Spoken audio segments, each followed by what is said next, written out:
Good morning. Welcome to the Wednesday, April 5th meeting of the Board of Franklin County Commissioners.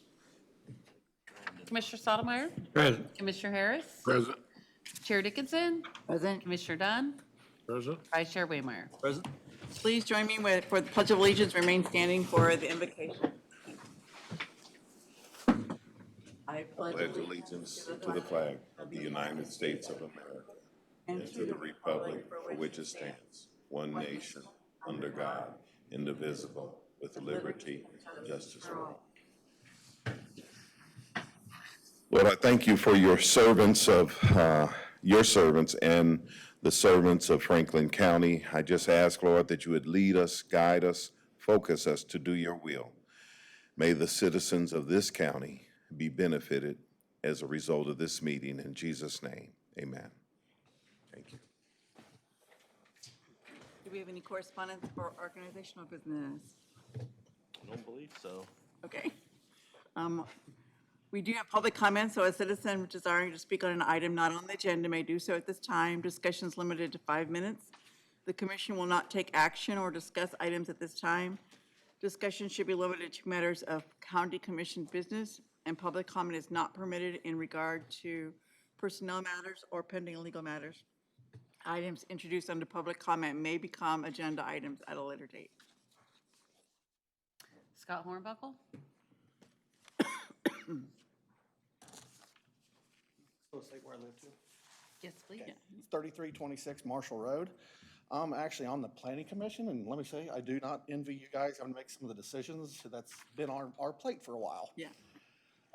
What sort of concern, you've decided to ask for a moratorium on the wind, which I'm not gonna state whether I agree or disagree with that, but we also need to address the solar issue, because the main fact is, this is something that's gonna affect our county for generations.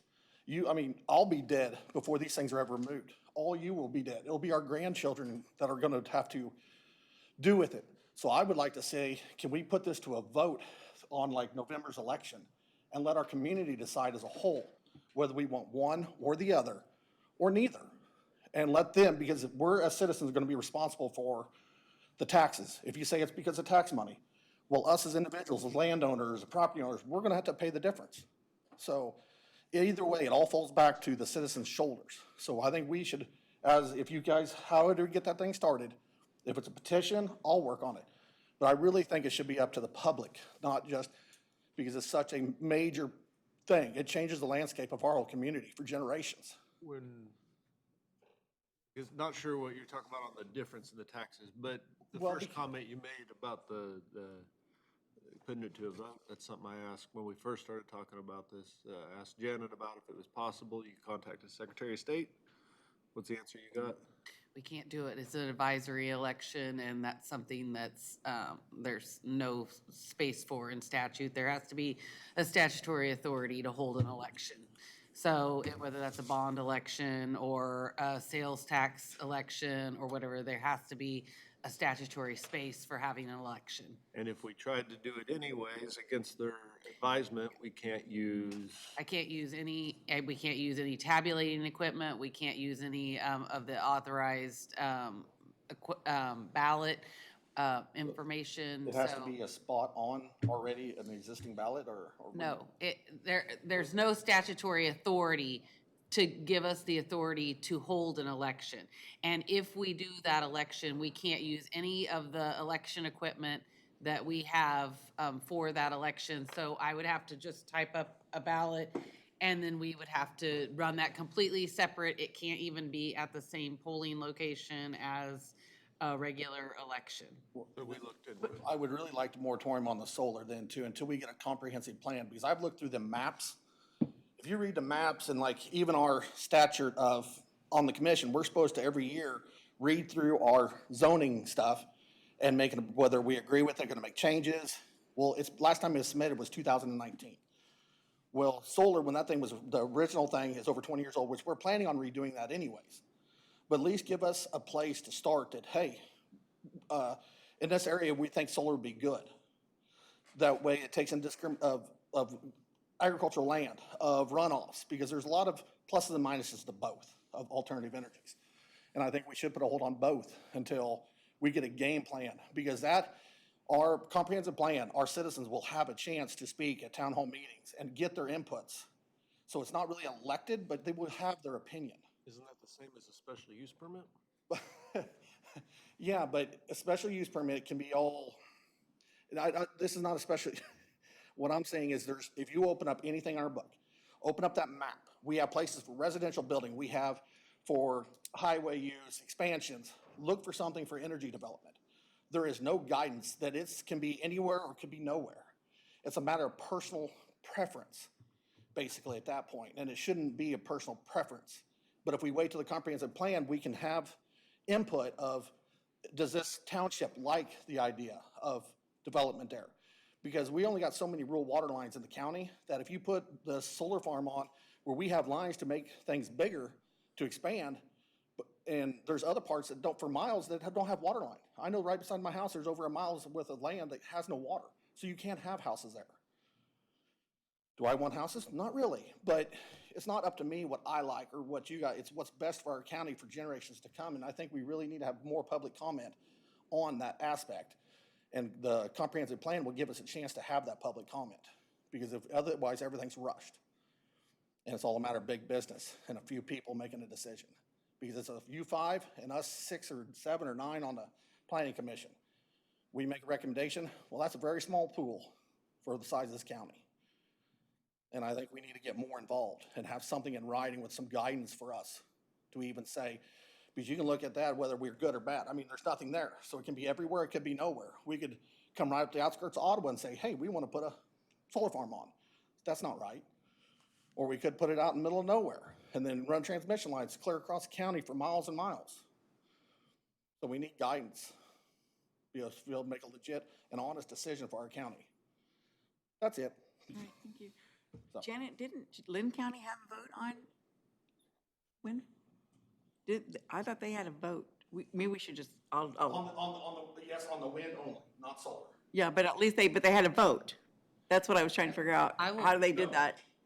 Well, we asked you guys to set a moratorium, which is coming, or we're gonna vote, you brought it back to us for this Yeah, yeah, month. yeah. To have a moratorium to vote on just the wind only. Right. But I was talking about Lynn County.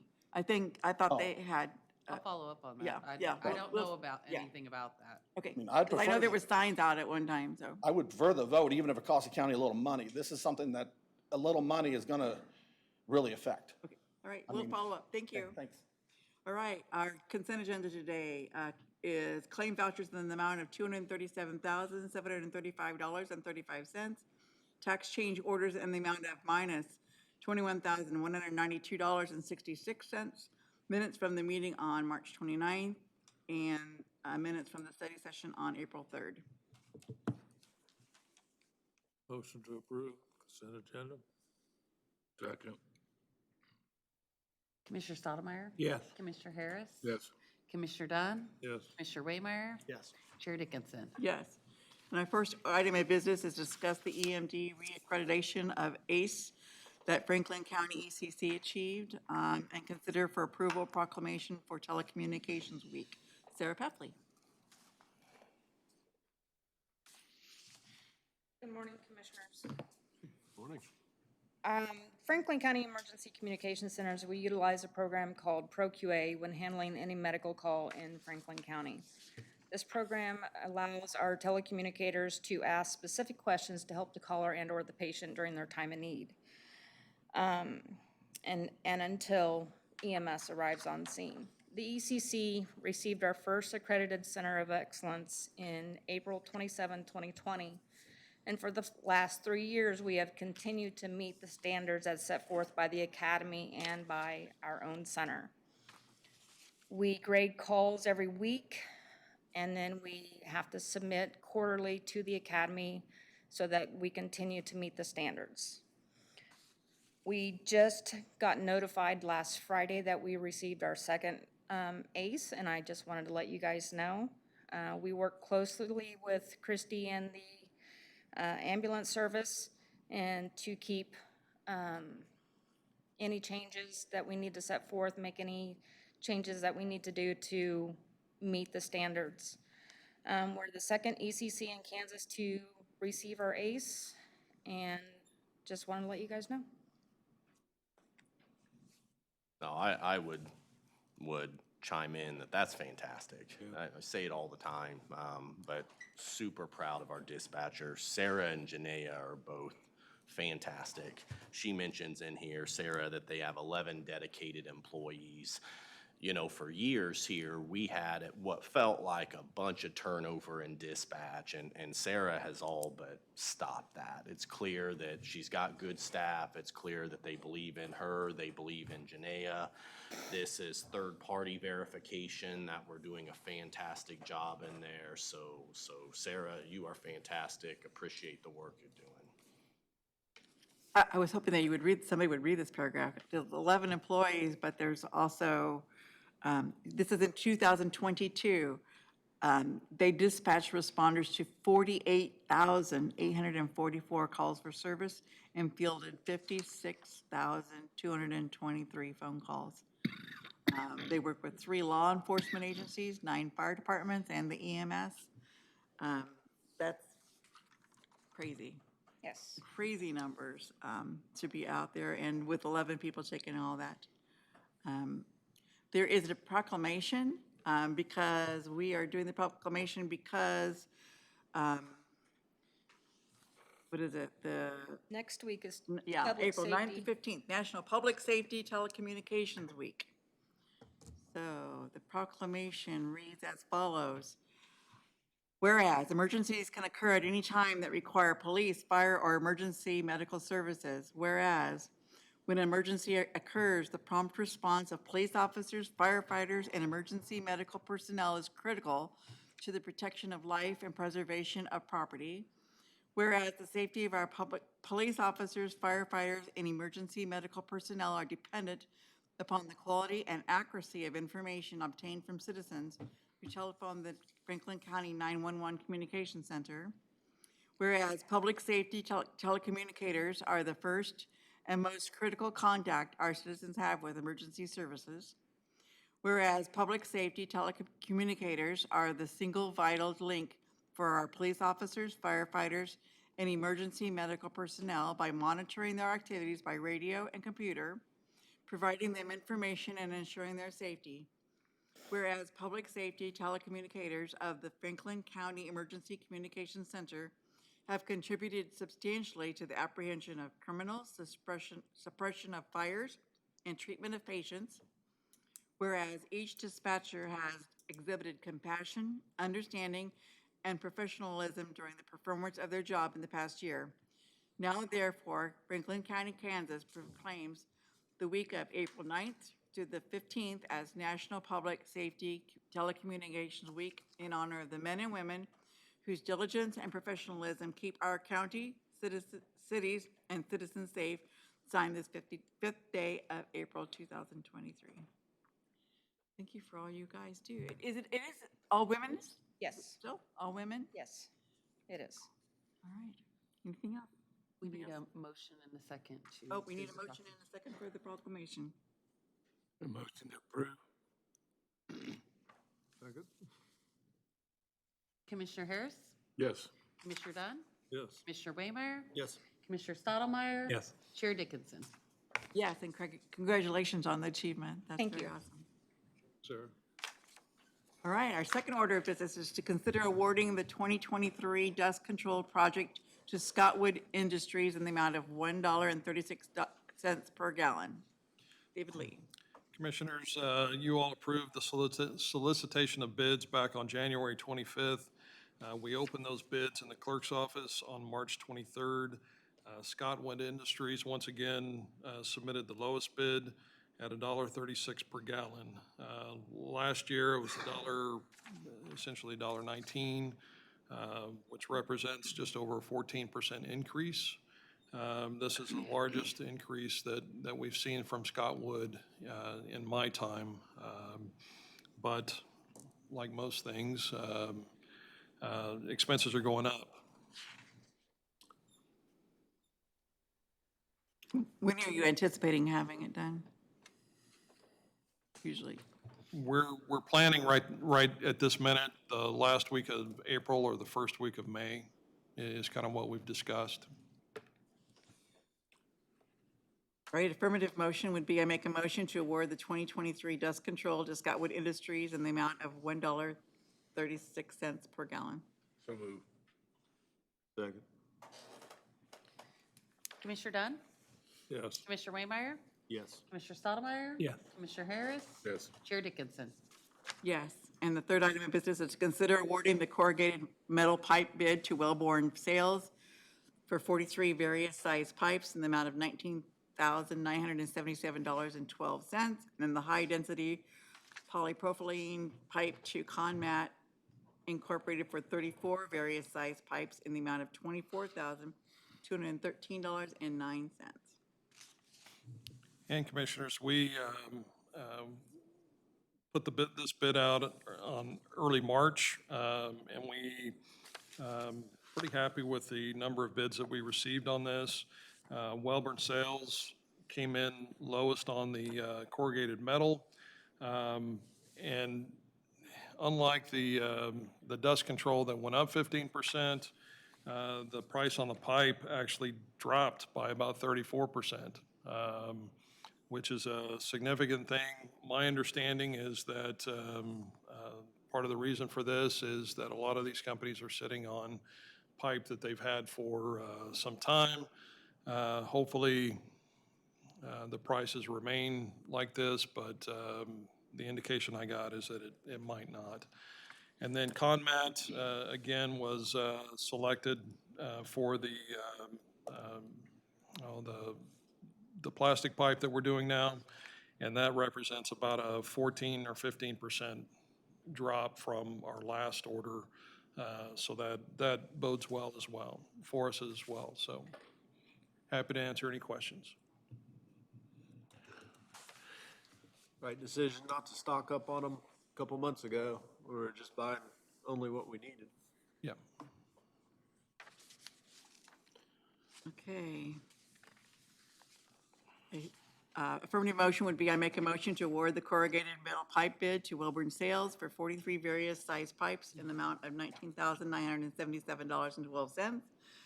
And the high-density polypropylene pipe to Conmat for 34 various size pipes in the amount of $24,213.09. Motion to approve. Second. Commissioner Waymire? Yes. Commissioner Stottlemyre? Yes. Commissioner Harris? Yes. Commissioner Dunn? Yes. Chair Dickinson? Yes.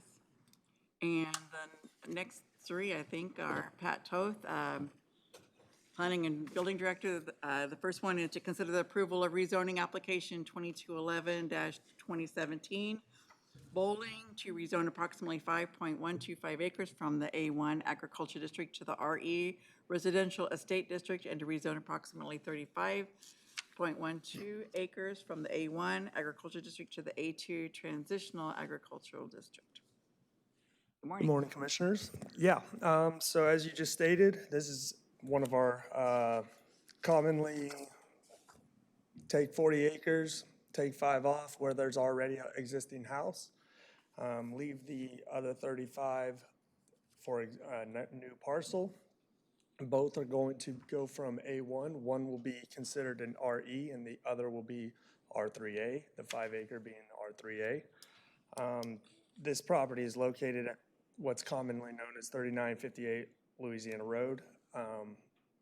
As I understand it, they want to break off the 5 so they can utilize the 35 for new construction of a new home and allow to sell off the 5 acre parcel to potentially an existing tenant or somebody else. I really don't have anything more on that one. It meets all of our specifications of what the community looks like. We have, I guess I do have a few other items. We already have a lot of R3E and R3A in the area, so it matches what exists as the area is. And that's pretty much all I got on that one. Any questions or discussion? An affirmative motion would be to I make a motion to approve rezoning application 2211-2017 to rezone approximately 5.125 acres from the A1 Agriculture District to the RE Residential Estate District and to rezone approximately 35.12 acres from the A1 Agriculture District to the A2 Transitional Agriculture District and to amend the official county zoning map accordingly. Do I have a motion? Motion approved. Second. Commissioner Sotomayor? Yes. Commissioner Harris? Yes. Commissioner Dunn? Yes. Commissioner Waymire? Yes. Chair Dickinson? Yes. Second one is approval of a special use permit application 2301-2032 to allow for the construction, operation, and maintenance of a 105-foot high telecommunication tower in an A1 zoning district. As you mentioned, that is correct. There is a proposal for a self-supporting 185-foot tower capable of accommodating up to 4 carriers. At this point, I believe it is being proposed by AT&T. However, it is going to carry what is called FirstNet. It's a FEMA-derived program so that they can interconnect the entire country in case of emergencies. This tower actually does sit in our 500-year floodplain. However, it does not sit into our 100-year. If you were to look at the area, there is potential development to the south where there is no floodplain, but it would be a city-type neighborhood that would potentially move into that area. Personally, it seems like an adequate place to put a tower, being as it is in the 500, and so that would limitate what future development would be in that specific area. The driveway was a concern to the Public Works. However, it has been reconfigured to come off of one of the existing driveways, so we're not adding a new entrance to the area because there's already a lot of entrances on that side of the road that are already within close proximity to each other. I did talk with Tom over at Emergency Services, and he indicated that it would serve no issues to the existing tower that our dispatch currently uses off of Old 50. And so it doesn't pose a risk to our first responders or anything of that nature. I believe that the applicant is present, and if you have any further questions, he probably would be the one to ask. I will mention that all of the conditions set on this tower are identical to all the other towers that we have already in place in the county. The only thing that would be different from this one is it's probably a lot more in proximity to the entire city. We are right next to the high school, which actually would probably improve cell phone service, as that is a higher density area of the city during the day, being as we have all the children with their phones and teachers, and it is a high density neighborhood. If you look at the size of the surrounding properties, they've really packed them in on that area of the city. So it could improve telecommunication service. Okay, that's all I have. There was some public comment against it, I believe. Yes, we had an individual that she came in and mentioned that she didn't want to just look at it every day after coming out of her home and whatnot. However, there are, I believe there's the towers in the area to the north. There's one right on the outskirts of the city by the baseball diamonds, and one to the south, as I mentioned, right there, that is very visible. So it will, although this will be significantly closer to that individual's property. And for the benefit of the public, can you tell us how the Powell Planning Commission voted on it? I believe, I will have to take a quick peek here. I actually have that in the folder. I know it was approved for approval. I don't believe there's any against. I believe it was unanimously voted for. I was thinking so, but I can't remember for sure. Any questions, comments?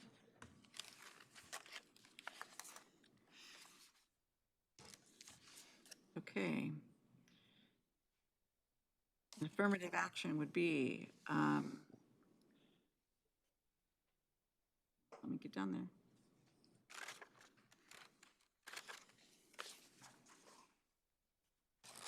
Doesn't really say, so I guess the, I got it, Diane. okay. An affirmative motion would read, I make a motion to approve special use permit application 2301-2032 Tillman Infrastructure to allow for the construction, operation, and maintenance of a 185-foot-high telecommunication tower in an A1 agricultural zoning district based on the findings and subject to the 9 conditions cited in the attached resolution.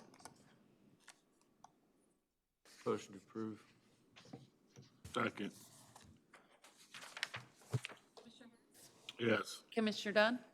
Yes. Commissioner Waymire? Yes. Commissioner Stottlemyre? Yes. Chair Dickinson? Yeah. Third item is also a special use permit, application 2301-2034, to allow for the operation of a tow lot and public auction facility in an I-1 light industrial zoning district. Okay, as proposed, this is a storage tow lot for PK Towing and Recovery to allow for the operation of a tow lot and public auction facility. It is currently zoned I-1, which is light industrial. The applicant is proposing that the special use permit, which light industrial does allow for certain industrial uses. However, for this specific use, being as it's storage of, that could be considered sort of a salvage yard, a special use permit, and that's why we're here. If you look at the surrounding properties, we do have a lot of commercial properties. Everything to the west and south is considered C2. This is the only I-1 property in that location. However, you do have heavy industrial work across the street at the quarry. So it does kind of match the area. If you look at the surrounding properties as well, you'll see that there's already a significant storage facility of basically 18-wheeler trailers, and they're in large mass quantities. One of the reasons this would be good for this location is there is no access to water at this time, because if you trying to bring it in from the city would be significantly rough, because we have a lot of rock in the area, hence the quarry across the street, and at one time there's a quarry on this side of the road. So trying to get a water line there is going to be pretty difficult. This use doesn't really significantly need much water. One of the conditions that we are going to implement, or I propose to implement, during the auction events, that they bring in portable toilets and stuff for the individuals that are coming to pick up vehicles, and because they may be there for more than an hour or so. So that way they have restroom facilities with a hand wash station so that we can keep the area clean, and they're just not using the land for any purposes such as that. We've attached a few conditions as far as keeping dust control. We also added a barrier for the fencing so you couldn't see through it, screening, if you will. And as if any of you have already driven down 15th Street onto Marshall, they've already set up their screening, so it actually does block off most of visual, being able to see through the fence and whatnot. They've also already started cleaning up the property. It did have a significant amount of excess trailers and that was from the last tenant. So they've been removing that already and cleaning up the property. For dust control, they will have to, if it becomes an issue, they'll have to oil it down or possibly purchase dust control to keep that from becoming a further problem than we already have over at the quarry. This one did have one vote against at the planning commission based on the fact that it is an entrance to our city, and his reasoning was he would like to see something else that more beautified the area, as it is an entrance into Ottawa. The rest all went ahead and voted for recommendation of approval. So that was the one concerning item that was noted, and I don't believe the applicant is present, but I'll do my best if you have any other further questions.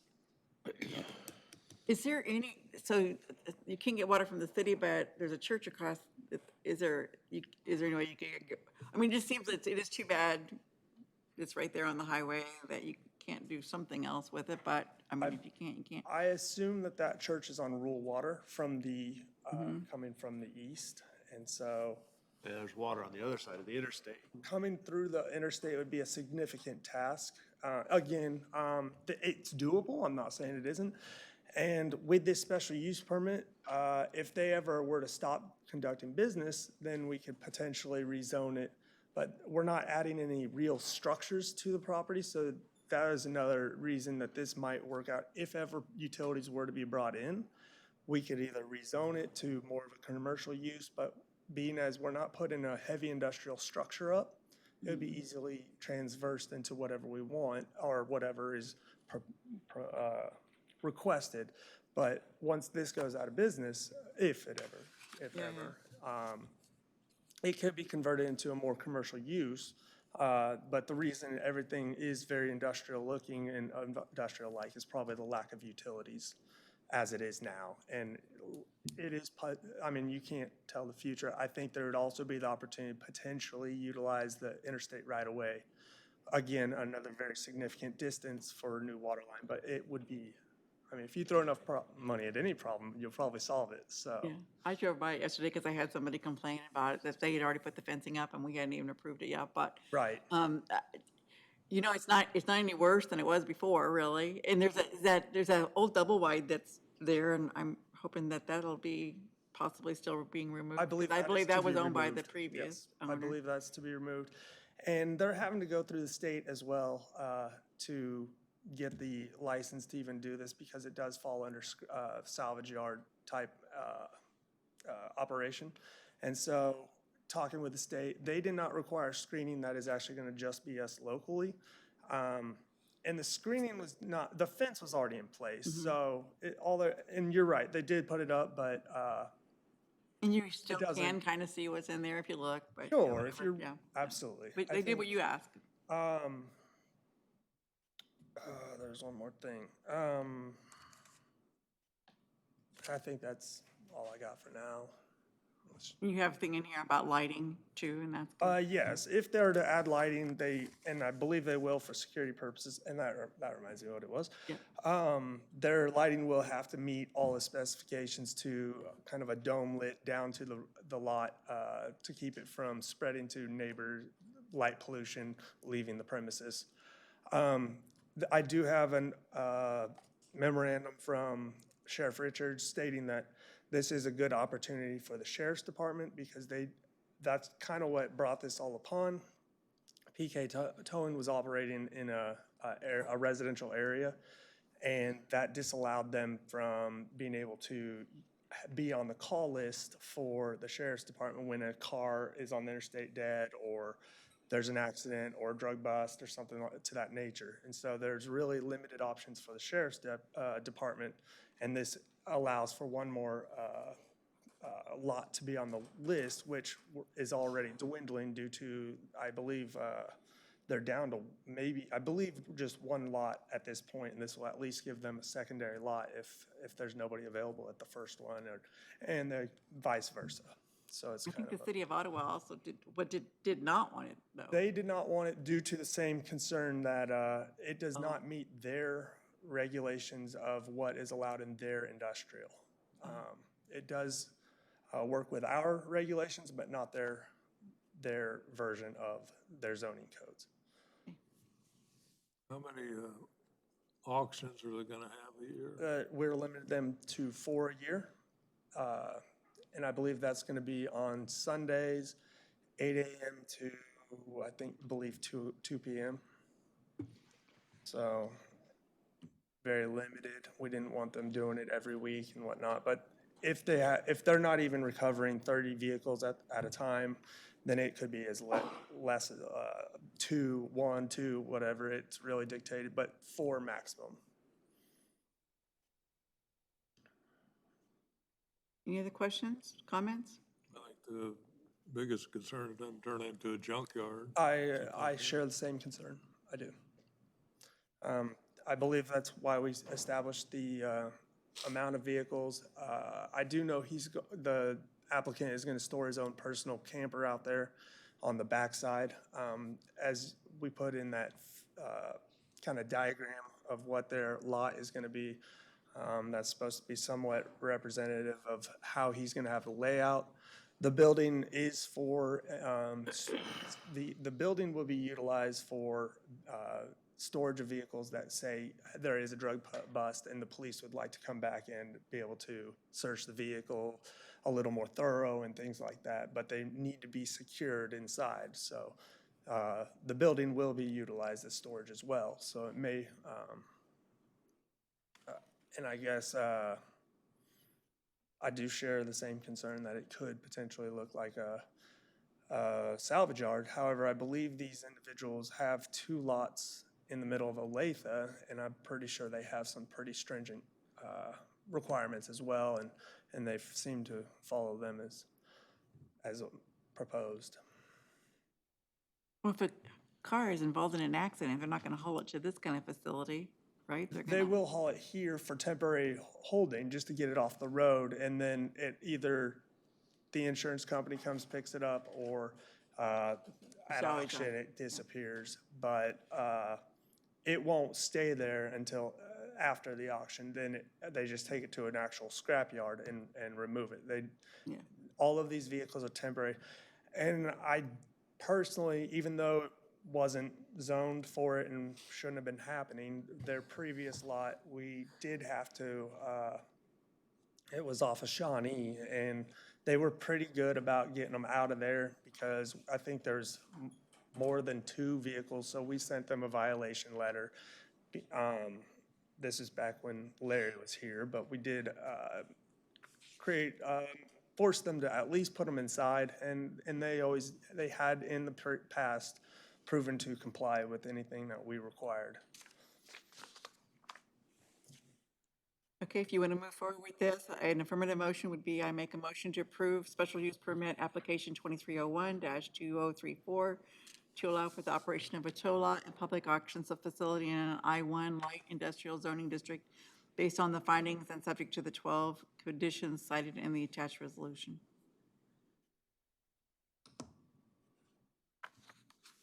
I'll make that motion to approve. I don't think it's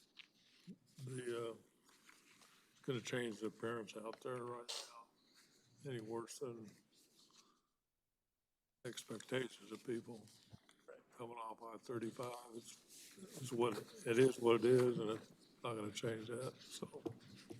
Yeah, Make a motion approved. Given the limitations that parcel has with access to utilities and all that, it probably is the highest and best use for it right now, so second it. Commissioner Dunn? Yes. Commissioner Waymire? Yes. Commissioner Stottlemyre? Yes. Commissioner Harris? Yes. Chair Dickinson? Yes. The 7th item, approval of special use permit application 2302-2037 to allow for installation and operation of an 18,000-gallon liquid hydrogen storage tank and ancillary dispensing equipment in an I-1 light industrial zoning district. Pat? Okay, as you described, this is a bulk storage for a hydrogen project to refuel the interior forklifts at the Walmart distribution center. This is one project of a much larger remodel job of the entirety, but that portion is allowed by default of just a building permit. The reason we're doing this is because anytime we're having bulk storage of a hazardous material, we want approval from the county commission to allow for it. Walmart is working with Plug Power, who is going to oversee this project and conduct the day-to-day operations of managing the system as after construction is completed.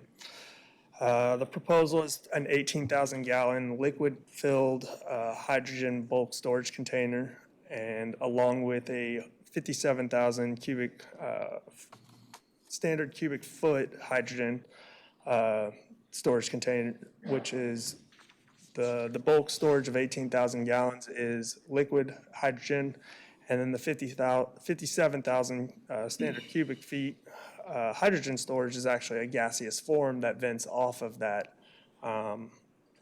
As the hydrogen warms up, it produces pressure on the bulk tank, and therefore it vents off into the secondary tanks that stays in a gas form. And then once ready to be utilized, it's sent into the facility to fill up on the forklifts. All fueling dispensers will be located on the interior of the distribution center. The proposal includes 3 fueling stations in different sections of the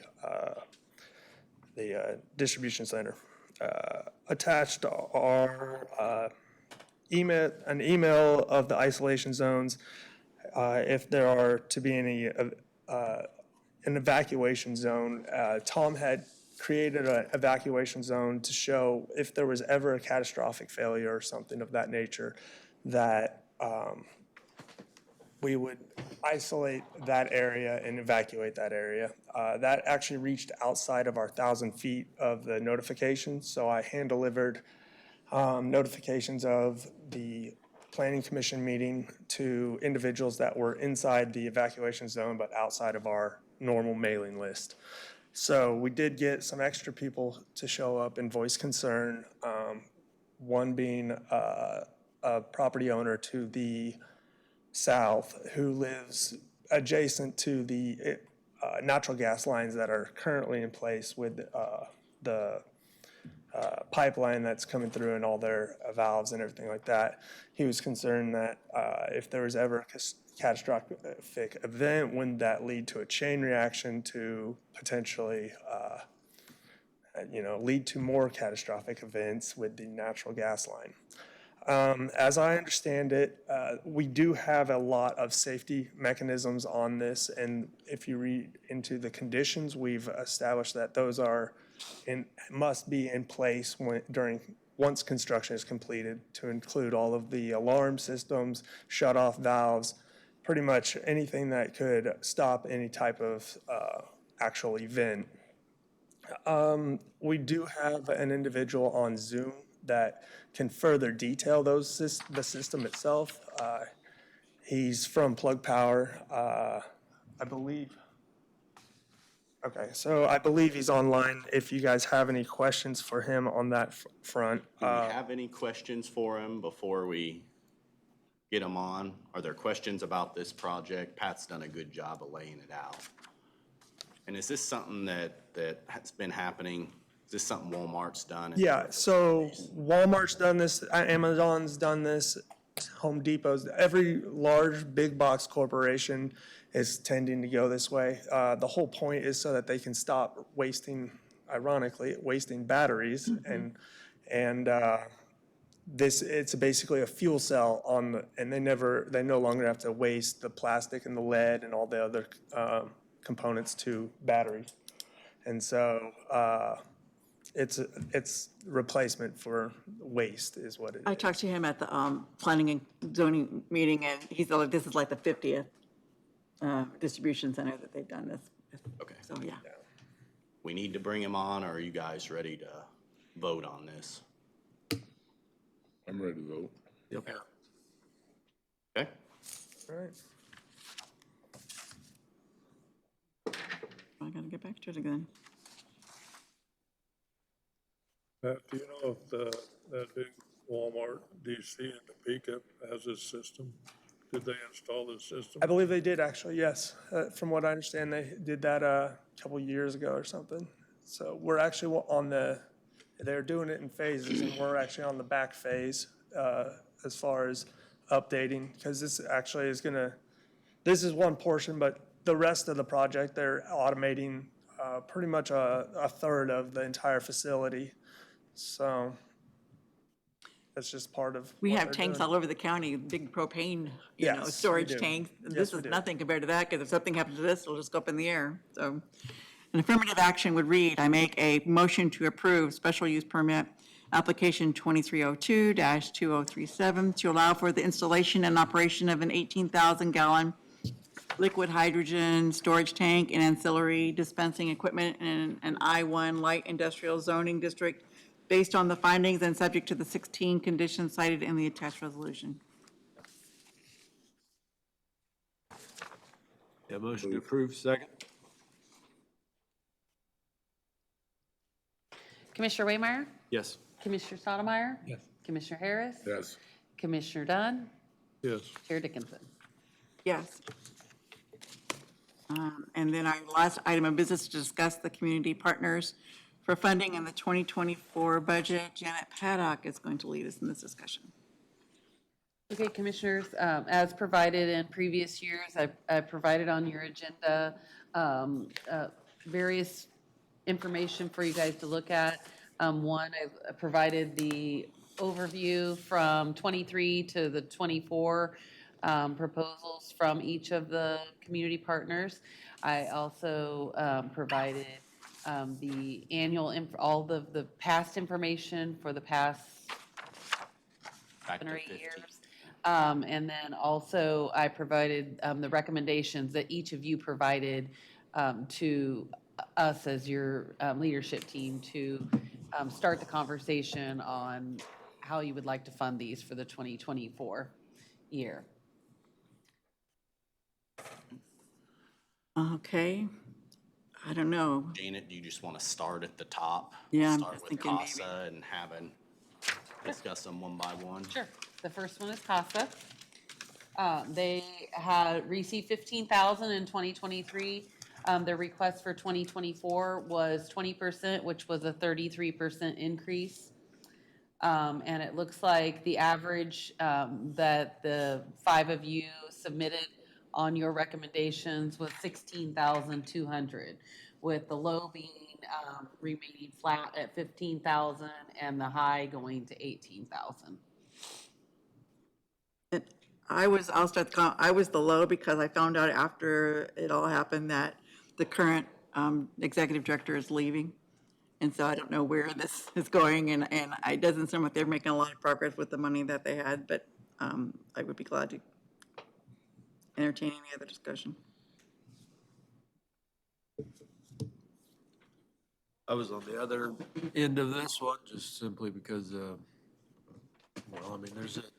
she outlined a pretty good need, and then the other counties that contribute to it were on the low side for sure of per capita funding based on our population. And the need is it's the needed service. Compared to other things we fund, it's on the low side.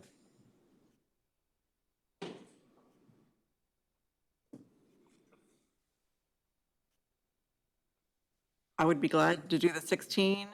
Do you think we need more than that, Cole? I mean, you're the only one over that. I go to 16, yeah, that's. Are we all on board for 16?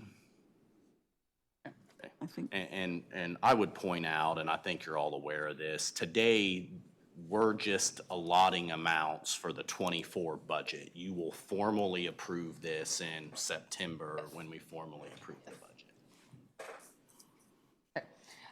The next one is COF Training Services. Their 2023 allotted amount was $100,000. They requested for 2024, $200,000, but of that, $125,000 was for their operating budget, and $75,000 would be a capital donation to help them with their building fund. If from 100,000 to 200,000, that's a 100% increase over the previous year. The average that you guys submitted was 104,600, with the low being 100,000, keeping them flat, and the high being 110,000.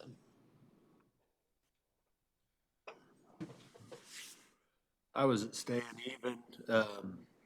We're starting to see, well, there already is one, and now there's a second private provider that also offers day and residential services like they do. They stated that they're unique because they serve people on the wait list, but the guy we heard from the next meeting also serves people on the wait list. But does sound like there's a gap there between what's available from the state while they're waiting to get on Medicaid. If that's all that money's gonna be used for, filling that gap potentially for the indigent, it should probably be available to everybody who provides that service, not just this one provider. So I'd like to stay where we are this year, learn more about some of the other services that are around, or, I mean, ideally, if, we've got private providers that can make a living and provide these services within what's already available from state and federal funding, then money could be put back to the taxpayer. But if there is a gap and a need locally for, like say, the indigent to get housing while they're on that wait list, then it should probably be distributed evenly among everybody who wants to provide that service. But for this year, I would like to stay where we're at.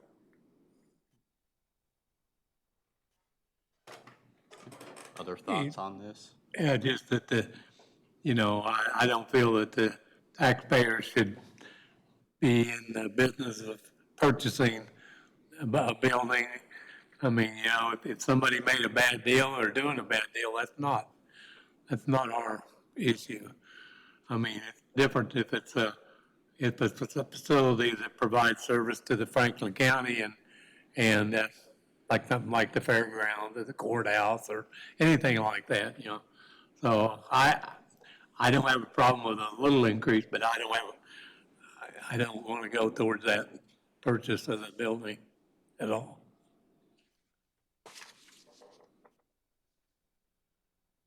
Okay. I just went up, just for inflation purposes. I know they were 95,000 for many years, straight down the line for many years, and they started going up in the last few years quite a bit, so I thought maybe just go with inflation a little bit.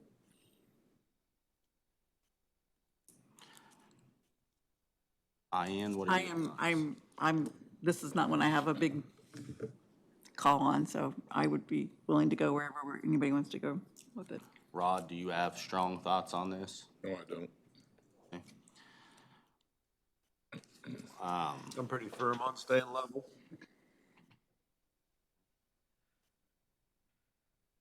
Everybody else went up a little bit, though. I mean, 5%. Don's at 102, which is an increase. Would there be a desire to allot 102? It's not flat, but it's.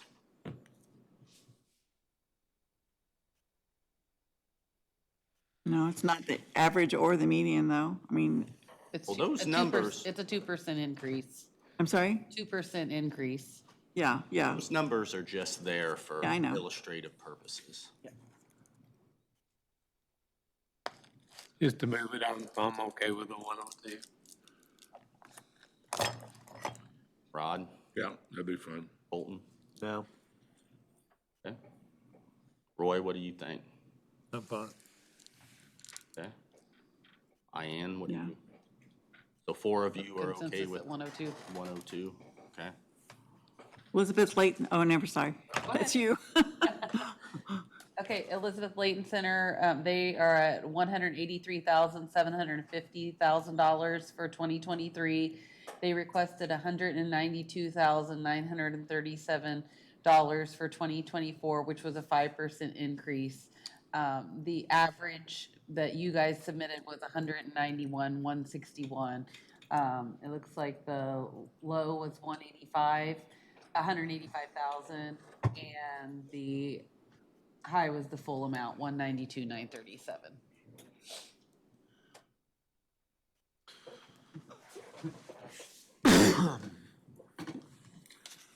Holt Waymeyer, you're the one on the board and you had the smallest amount. Is there a reason you don't want big increase? It's a good organization. It's not in any way an indictment on that. Where to start with it? The money we're given, I guess, is a small percent of their operating budget.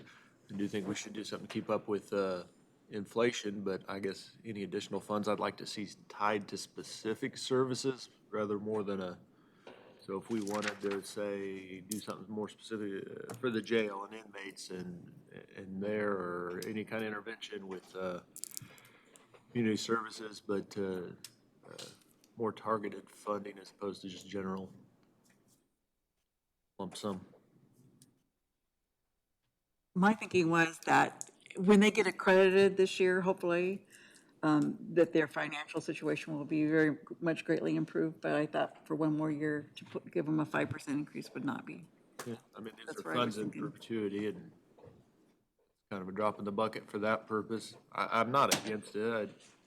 I guess, I think I'm the lowest of all of you. Just any dollar we give this year, we're gonna give every year after, and it represents a tax increase, so either has to come out of somewhere else or it's a tax increase, so. Anybody else have discussion on it? And 4 of you are right around 192.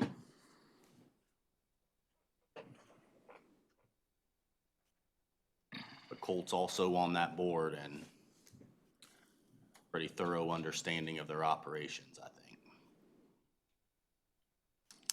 I'd be good with staying the same. Staying the same. Staying the same would be less than me. It'd be 183, 180, yep. 750. It'd be I did a 180. smaller. The 185 is fine. Don, you okay with 185? Yeah. And that's not at all a reflection of the work they do or the organization. I think I'm just more conservative across the board as far as increases. Roy, what are your thoughts? That's fine. Okay.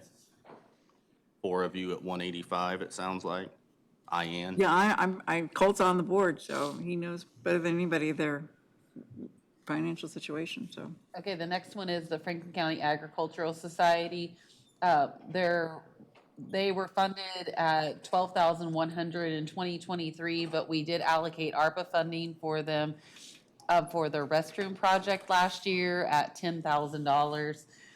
Their request this year that they submitted was for $25,000, but when the applicant came in to speak with you guys, he indicated that he would be at $12,100, which was a flat funding for their operations.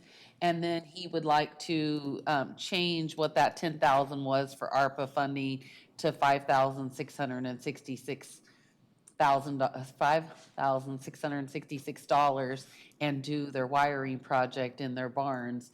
So the way I kind of took some of your comments were like you were willing to give them a little bit for that project.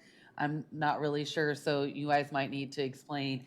There's only one commissioner that specifically identified that situation that the requester asked for, which was $12,100 for their operations and $5,666 for the one-time capital project.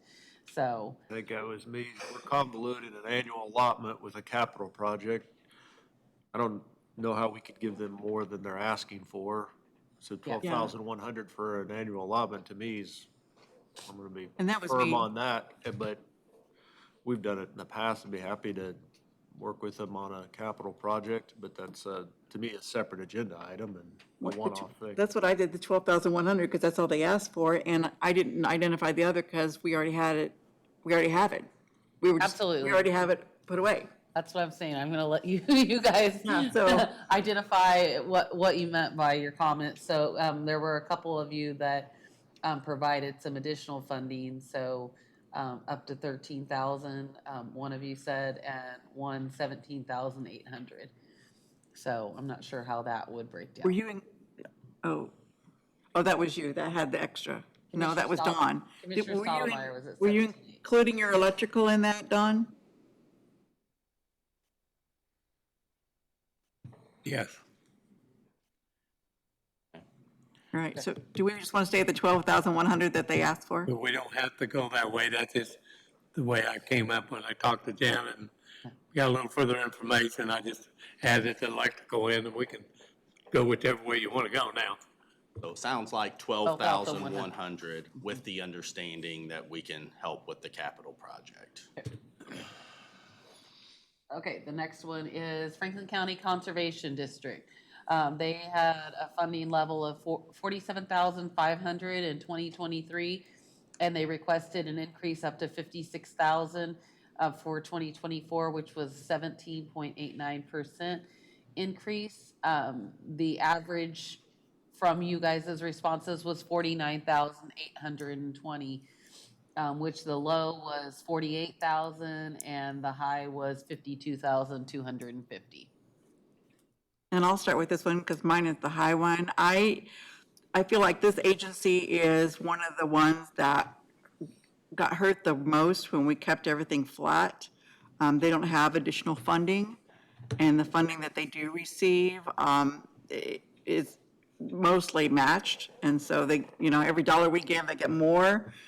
So I was going with, was trying to go with a 10% increase this year and then a 10% increase next year to kind of get them back to where they need to be. That's where I was on it. To be clear, every organization on here has other funding sources. Is that?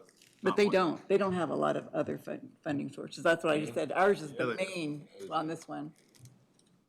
Anyway, They do. okay. You get money from other places also, right, Carrie? We get matching funds through the state water plant fund, so up to 25,000, the county provides, we're a lot of 25,000 through the state. And then we, of course, utilize our services to obtain grants and additional funding, but it's not a guarantee. Sure. That 25 is a guarantee. Then you have enterprise funds. Yes, from our grass seed sales and drill rental. Any fundraising you do? The only thing that we do is our annual meeting, we take what we call Friends of Conservation, just small donations, but Sure. it's not. It's minimal, yeah. Yeah, it basically covers the cost of our annual meeting.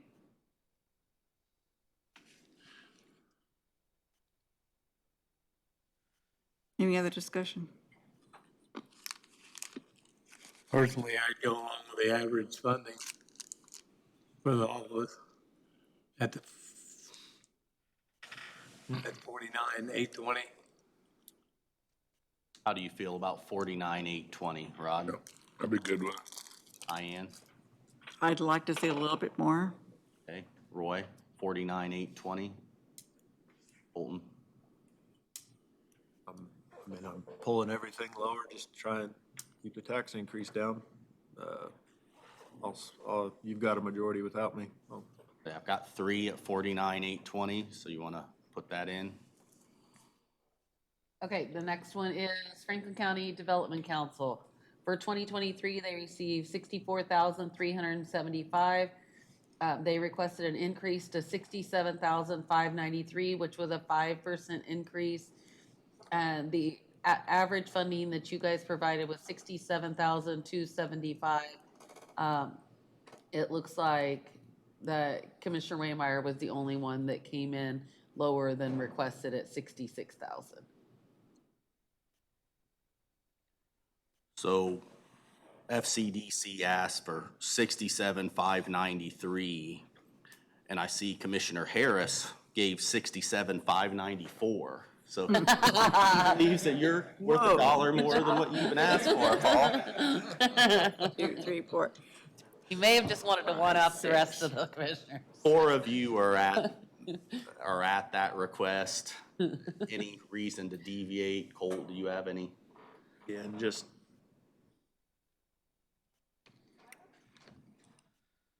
An increase anywhere has gotta come from somewhere, either additional tax dollar levied or reducing a service somewhere else. It's not a, I'm not saying anything about the service we received from FCDC or Paul. I think they're excellent, just limited resources and ample opportunity. Meet right here and have to make a decision. I went with 5% because there hasn't been an increase in 6 years. It's been flat, so 5% increase in 6 years, that's not too shabby a request. 4 of you were on the same page. Are we fine with, what is it, 67,593? Yes, I am. The next one is the Franklin County Historical Society. They were funded at $71,000 for 2023. They're requesting $74,000, which was a 4.23% increase. It looks like $73,000 was the average, with $71,000 remaining flat as the low, and $74,000 the ask for 3 of you as the high. And again, they've been flat for 9 years, so a 4% increase, and then basically it was for utilities at their new location. Also look at the in-kind things we've done in the last year and what that amounts to. True. The only reason I state them at where they are, I feel we give them a lot more, and every year we give them more that don't show on this line item. That's the reason why I stayed with it, because I feel like we are giving them a lot more, just don't show up on this line item. Yeah. I believe, and I believe that for the visitor center, and we just did this for legal consideration, I think it's $1,200 a year that we charge them rent for that visitor center, just for. That gives them and us all the protections of a tenant and landlord. Yes, a that legally both of them binding have, contract. and $100 seen as kind of just the minimal amount you can give and still Plus, we that kind of spent relationships. quite a bit of money on upgrades too, to accommodate them. Yeah. Go ahead, Frank. I'd change mine back to 71 then. Okay. Okay. So now I have 2 of you at 71, 1 at 72. 71. You're okay with 71 also, Yep. so I have 3 of you at 71, Roy and Ian. 71's fine. Okay. Ian, I would go a little bit higher, but you've got your, okay. Okay, the next one is Franklin County Services for the Elderly. They were funded at $118,400 in 2023. They requested 125, which is a 5.57% increase.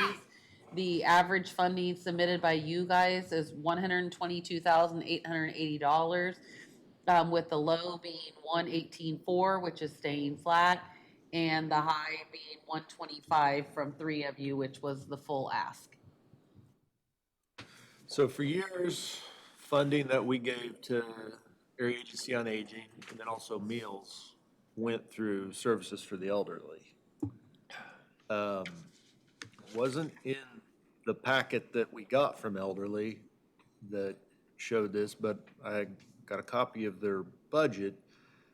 Annually, for as long as it shows, money was taken and given to Aging for utility assistance. Aging had some ARPA funding, didn't want to use tax dollars, so for this last year on their budget, they didn't take it from the Aging, which is responsible. However, Aging revised their budget, took out the $5,000 that had gone to them for years, and that new amount, which less the $5,000, is now Area Agency on Aging's annual allotment. So that $5,000 that went to them for years stayed with Services for the Elderly. We weren't, I assume it went for their wage adjustments, but we weren't, had a use for years. It was changed mid-year. We weren't told about it, and it wasn't really disclosed. Essentially, is a $5,000 bump in their annual allotment that we didn't have anything to do with. The stated reason that Agency on Aging is looking for their, I think it was $2,500, where am I at, increase this year, is for utility assistance. So the 5,000 was taken out of their budget, asking for 25, so they're making up 2,500 of it. And, I mean, we can pass around it's their own document. Is the services for the elderly, the part that is for the meals? East Central Kansas Agency on, yeah, no, East Central Agency on Kansas Aging took Agent. over meals. Yes.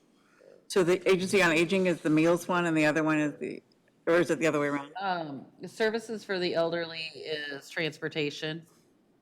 Okay, and then the agency, Central Kansas Area Agency on Aging is meals and, like Colt said, they do some other things, utility assistance and, Oh, yeah. Access to a lot of, yeah. yeah. but that's the one we got behind on and then we had to make up because we were, as far as For the meals portion. the meals, yes. the second one, okay. Yeah. And she identified that we're on track now with other counties on the meals level. But as Colton stated, she said the $2,500 increase was for utilities, Their utility assistance utility program for assistance, yes. Okay, indigent elderly.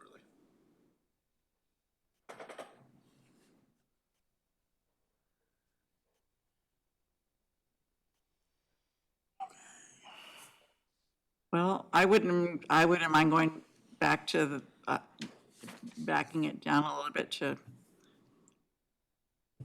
closer to 122. Anybody else? No, it's still.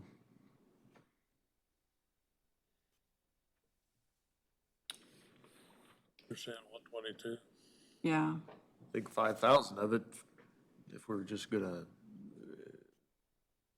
they gave themselves a 5,000 increase. I mean, it's funds that used to go to Agency on Aging. So at least that would have to make all things even again.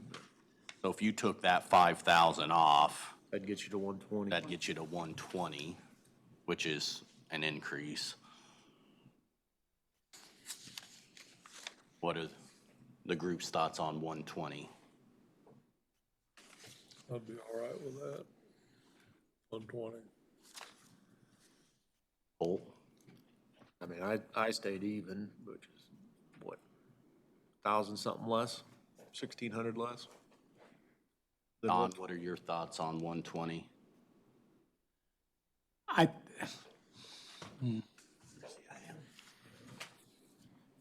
Where are we at now with somebody? 118.4 is what it was. 118.4 was what they were funded at for 2023.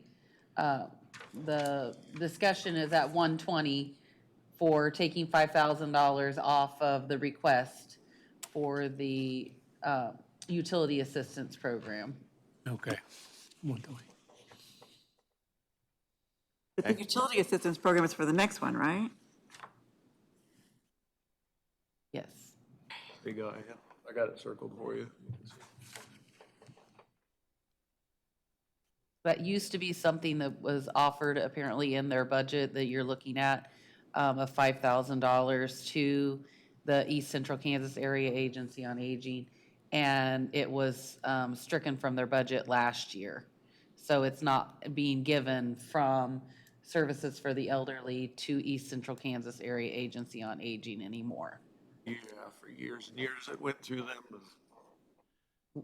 which makes the need for East Central Kansas Area Agency on Aging to go up $2,500 to still provide that service. Okay. So I believe, and maybe I lost track, but Roy, you're okay with 120. Don, it sounds like is okay with 120. Rod, what are your thoughts? All right. I mean, what Colt's saying there, I'd say staying even would probably be good. Okay, so I've got two of you at even, And two of you at 120. Ian, what are your thoughts? I say you need to give them a little bit of a bump. So One- 120. 120. 120?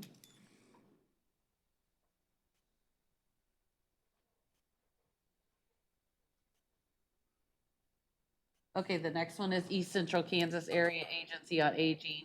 We funded them at $107,200 for 2023. They requested $109,700, which is a 2.33% increase. And as previously stated, she said that was for the utilities assistance program. The average that you guys have from your discussion, 109,360, with the low being at 108,000, and 4 of you are at the full increase of 109,700. Yeah, given that we recaptured that money that was swept from them, it just makes it even, makes it right. They're just trying to refund that program, so. So you're fine with 109.7? So that has all of you at All of us at 109.7. 197, all right, cool. Okay, the next one is Hope House. Hope House was funded at $10,000 in 2023. Their request was $10,000, which was a flat request.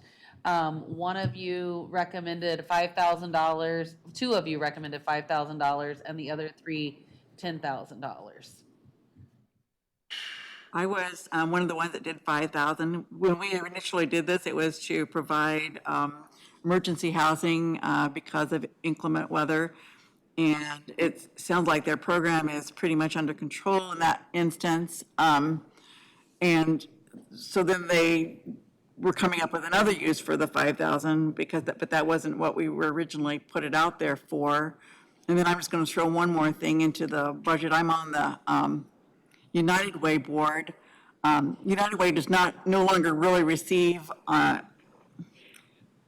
people just taking it out of their paycheck, per month. But one of the things they do is provide the 211. So anybody that needs anything, emergencies, the number comes to the United Way director. And she had said that if the county would consider just paying that phone bill every month, that would be awesome, which comes up to $67.68 a month, which is less than $1,000. And I would propose leaving that at 5,000, and then to help the people that need help in the community to take $1,000 and pay for the United Way phone bill. So that would be 1,000, that would be adding United Way to this list at $1,000. Well, $67.68, that's all they're asking for, $67.68 a month, but if you want to make it an even 1,000, I'm sure she'd take it. Okay? Not against the use. I think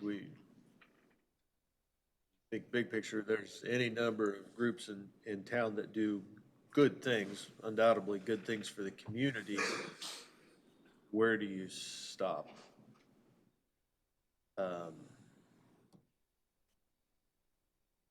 Some point. Well, let's divide it up. Let's go Hope House. Let's do Hope House. And divide, just talk Hope House at this point. For their annual allotment? Yeah.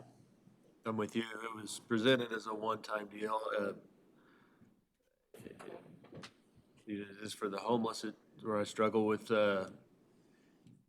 being humane and obviously the need, but is there, but I don't know. Nobody has it figured out. $5,000 or $10,000 definitely isn't gonna solve anything, and I don't know. Initially it was sold as a one-time deal. The way they approach it though, and the problem and the things they're doing, I think really that sold me on continuing to fund them. It's just the 10,000 amount was presented as a one-time deal, so happy to stick around at a $5,000 level. I think they're provide services or try to in a way that doesn't foster dependency or encourages them to better themselves, which. Well, Roy, Rod, and Don were all at 10. Would you be willing to come to 5? Are you firm at 10? I'll go to 5. Okay, Roy, Don, are you okay with that? Yeah, I'm okay with it. I mean, we'll work with them if we run Because into a situation. came to us like an emergency type deal, and it's like, okay, this is a one-time deal, and now they're back again and again, so Okay. 5 would be fine. So we have consensus at 5. Okay, Lane Agricultural Fair, They were funded at 1,600 for 2023, and they requested 1,600 for 2024, no increase. It looks like you guys were all in favor of 1,600. We're all good. All right, cool. Okay. So the next one is Prairie Paws. Prairie Paws was funded at $42,815 for 2023. They requested a 3% increase to $44,099. The average funding that you guys submitted to us was $44,003, with the low being $43,815. And two of you came in at the full amount, $44,099. You were all right around Yeah. 44. Are we We're okay all with really that? close. 44, fine. Yeah, fine. Okay, 40. More than any other organization, I think, what they're doing out there and their director, they get it. They scrutinize every dollar they spend, everything they do the same way. I mean, we do internally, and they're, yeah, they get it. The last one listed here is Richmond Free Fair. They were funded at $1,300 for 2023. They requested a small increase of $100 to $1,400 for 2024. And it looks like all of you supported that $100 increase to $1,400. All right. Can we go back and discuss United Way? They didn't make application for that on, No. So how would if they were going to request money, I mean, so truly, it's an organization that, the way it's been funded is completely, the dynamics of it has completely changed. When people used to, get a job, then they'd say, I want this much money, go to United Way. Well, that doesn't happen anymore.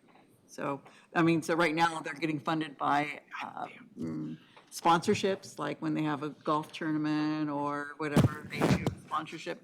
I'm not sure we want to do a sponsorship, to sponsor the organizations out there, but the phone, anyway, it's really up to you all. I told him I'd ask. what's the question there? I guess does anybody else have a discussion about it? Colt says no. Funding the 411, Yeah, with 211, just for the 211. 211? Yeah. I think,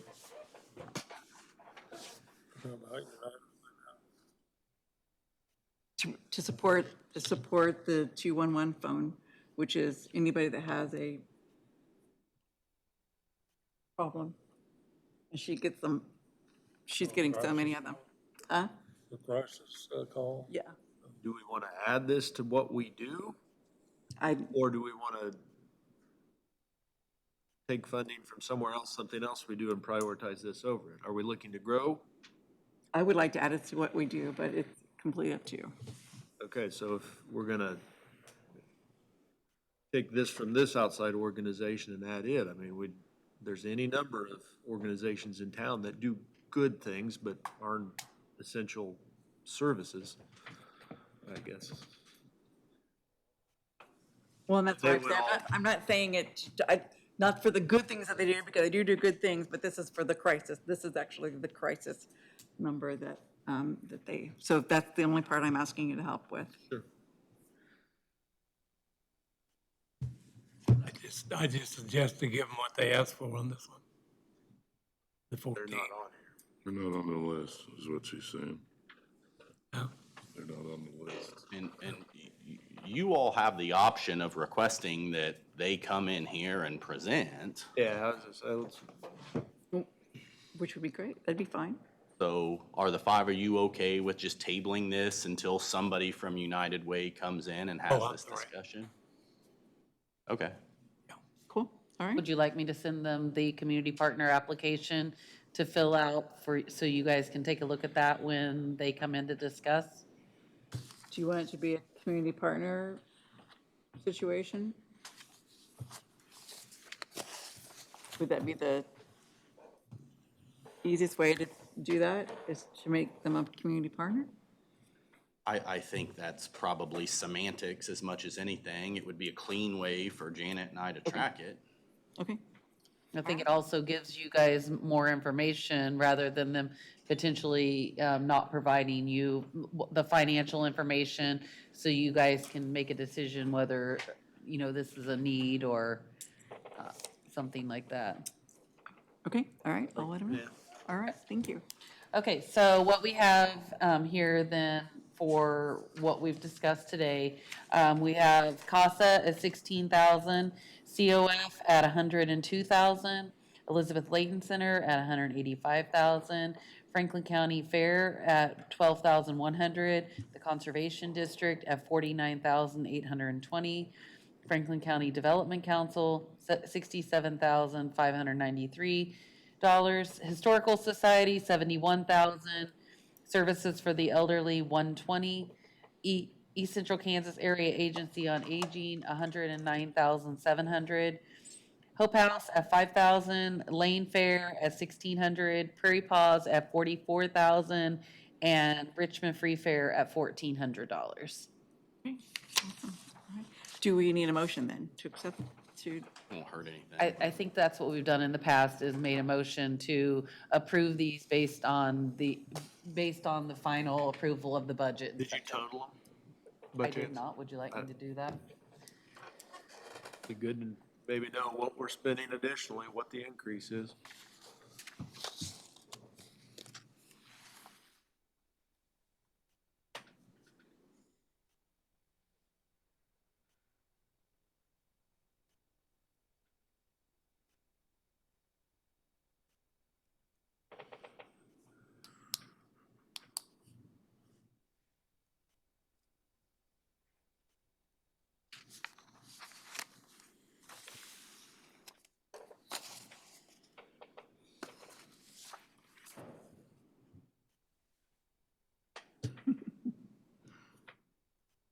$785,213. what was it last year? $775,040. Little over 10 grand. Close. Just a 10 for, that's not too bad. All right. You want a Okay. percentage, Cold, or? No. I think just knowing what that difference is, what we just agreed to increase is important to know. All right, we'll go to staff reports. Well, we never made the motion. Oh, that's right. We need a motion to approve as presented Approve as presented, subject- contingent on the budget. final approval in the budget. budget, okay. Have a motion. So moved. Second. Commissioner Stottlemyre? Yes. Commissioner Harris? Yes. Commissioner Dunn? Yes. Commissioner Waymire? Yes. Chair Dickinson? Yeah. And now we'll move on to staff reports. All right, thank you. Real quick, I know we've been here a while. First, just want to thank Janet for putting all this together. Every year, she quarterbacks Community Partners, does a great job. I think each year it goes a little smoother, so appreciate her work on it, appreciate the five of you. These aren't easy decisions. And we talk all the time about the overall budget being the most important policy decision that you all make. This is definitely an appreciable part of that. So appreciate your work on this, your time, your consideration. Probably at the next study session, and Janet and I have been talking about this, Christina and I have been talking about this, going to discuss TGT dollars. So we have TGT sponsorships on tap. And I'll try to get you a little bit of information for just, consideration before then, but probably discuss this at the next study session. So that's all I have. Brandon, do you, well, let's go with Brandon and then we'll go with Paul.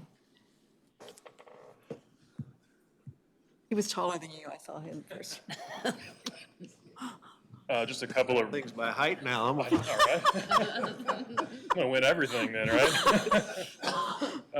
Just a couple of real quick things. The K-State Extension Office is looking to, they just make better use of the space that they've got. Just wanted to let you guys know, since they're putting up a wall in their suite, just a little change to to the building. It shouldn't be anything substantial, but they just got a workspace that they're just trying to make better use of and turn it into an office. So they've already had conversations with, I believe Lloyd Builders is going to be doing that for them, but just wanted to let you know that was going to be happening probably within the next few weeks or so.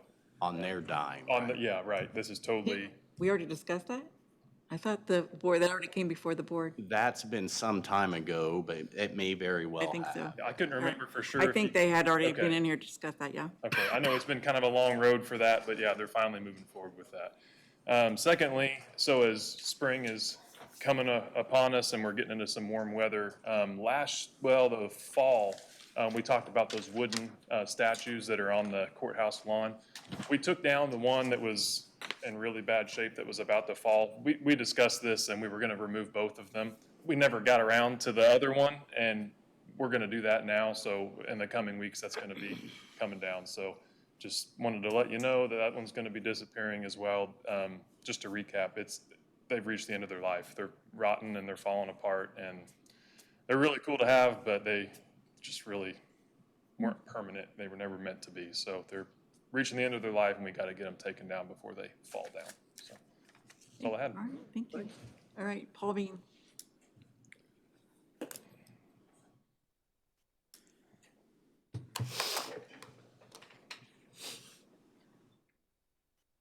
Been down to Richmond? Why would I go? No, I have not. Good morning, commissioners. First, I just want to thank you for what you just went through on behalf of all of the partners. Appreciate the support. Understand it's not an easy decision, and the dollars are limited. I think it also reinforces why economic development is so important. Your business and industry pay more taxes than in residential. And while we sometimes don't like to have the quote-unquote big industry and the big outsider come into our community, they pay the taxes, majority of it. And I agree with you, Commissioner Waymire. You got to look at where it's coming from. And so I think that emphasizes why it's important that we keep an open mind when we talk about industry and business coming to our community, including solar and wind power. Certainly want to be respectful of individuals, but I think from a big picture, we need to look at the revenue that maybe we're giving up. And I think we all know costs aren't going to go down, so if we don't have more ways to generate more revenue, then we're all going to have to pay more individually. So I appreciate the exercise you just went through today. Thank you. Quickly, update on some things we're working on. In Rantoul, we're working on supporting a grant request. They're trying to do some parks improvements to their parks and playgrounds and trying to get them coordinated with a grant writer. There's a hiccup with a CDBG grant we want to go for based on LMI requirements, and so they're going to have to do an individual survey, which means going door to door. And I was notified yesterday they want to go ahead and do that, so trying to help them get that done. It's a quick turnaround because that grant request is due May 1st, but we'll see what we can do. Princeton, we will hear sometime this week, is what I'm told from Topeka on Monday, on the base grant that we applied for Princeton for their road and ditch improvements in that community. So we're keeping our fingers crossed that we'll get a base grant to move forward on that. And in Wellsville and Ottawa, we have 2 MIH grants. That's the Moderate Income Housing Grants. We should hear something next week on those, whether or not those are funded, chosen to be funded in this round. And then immediately start the next round for MIH. And today, I'm excited, we're starting our industry luncheons again. We'll be at McFastener's from 12 to 1, and then people that want to stay can get a tour of the plant. But we've got over 40 people RSVP'd for that, so I'm excited that we're going to be able to do our industry luncheons again.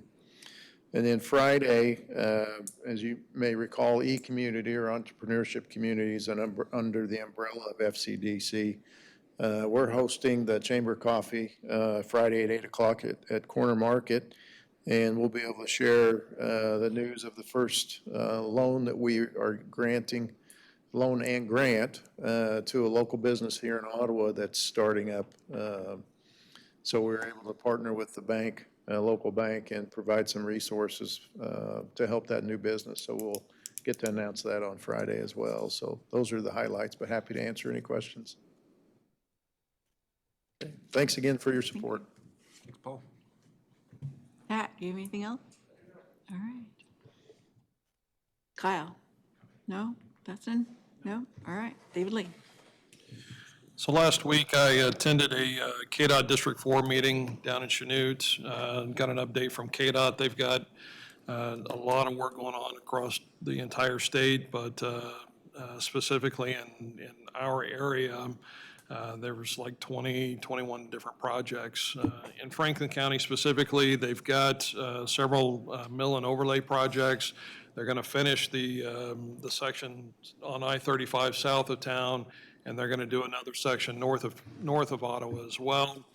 They're going to be overlaying the new 59 from I-35 north to the county line. And then they're also going to be milling and overlaying K68 highway from Ottawa through the county into Osage County. So those will definitely provide some better driving surfaces for those major thoroughfares. Also, as part of they're calling it the K10 Capacity Improvement Project, they're going to be doing some traffic counts in Franklin County. They're going to be doing some traffic counts on 59 highway and then also on I-35. So if you see some cameras being set up and some of that, that's what that's for. They're trying to get an overall picture on the major thoroughfares in this region as a part of that K10 capacity study. And I assume that is all ultimately related to the plant that's going in. And then Wayne Goodmanson, who is the District 4 engineer, he's going to be retiring this year, but he indicated that he's going to try to get before you all at least one more time before he retires. So I told him to get a hold of me and we would set that up for at a study session or a regular meeting coming up. And then a couple other things. KDOT they just issued their bridge funding programs. They've got those two same programs that we've applied for last year out on the street again. I intend to bring that before you to get approval to move forward with those. And then finally, one of the other things I learned at the meeting was that KDOT is working on trying to develop in-house a group to help cities and counties with writing and submitting grant applications as a part of the BIL, the Bipartisan Infrastructure Law. So all of those grant opportunities that are out there, one of the things that hinders a community like ourselves is simply having the staff and staff time to be able to put together the volume of information related to all of that. And so KDOT is putting together a group in-house to assist with that process. So, and they're also considering helping with local match requirements as a part of all that. So I'll be following that closely. If it comes to fruition, Derek and I, we'll have some more conversations, and if it leads anywhere, we'll bring stuff back to you. A pretty good chuck hole here in the parking lot there by the sign. Do we have any full depth patching planned to bid? Not at this time. That's something we can grab then with the skid steer and that milling tool we bought? We could do that. Yeah. That's a spot where it kind of holds water and. By the sign up on top of the hill by the road. Okay. Where you turn around. But Yeah, okay. Yeah, we can fit that in when we're doing it'd some be of a that kind of. fortune for them to mobilize for that little deal, but we can Yeah. take care of that. Yeah. I would love to do a larger patching project, but with waiting on funding from, funding notifications on Old 50 and the bridge project, uncertain on dollars on that. I hate to. A lot of things are in the air right now. Yep. Exactly, so See kind of which opportunity is going to be the best one. holding tight, but that is something that we can probably do ourselves. Yeah. That's all I have. All right, Janet? I don't have anything. All right, Don? Apologize for my hearing, but the fighting is cold, some of the Okay. things get past. Yeah. On the comment before on the solar, eh, I know it's something we gotta keep on our brain, it's gonna be, because we're just seeing it now in Douglas County. They're roughshod and moving in. That's the part that bothered me. If the company comes before you and does the whole process, and that doesn't bother me. Both sides has an opportunity to do what needs to be done. But if they do like they did up there and they're just moving in and doing it and without their permission and I know they got a lot bigger legal team than Franklin County does, and they have a lot bigger planning department with more experience than we all have, probably most counties around. And they're moving in on them and doing what they're doing. So I agree with Mr. Horn. We just have to be prepared. You know, I know maybe we haven't added it in yet, but we have to be thinking about it, you know. And the other one was, he brought up the deal with Rand Tools deal down there. I was at their meeting the other night. And they're trying to work on trying to fulfill that.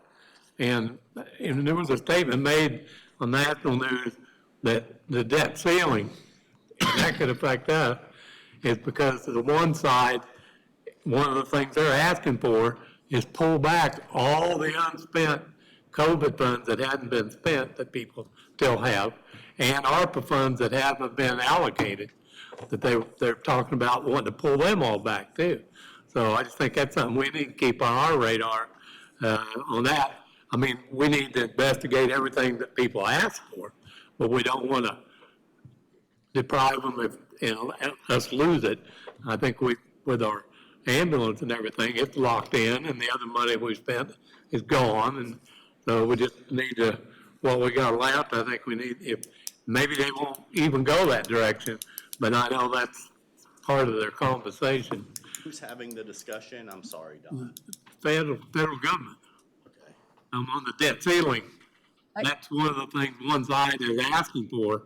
It don't mean they'll get it, Sure.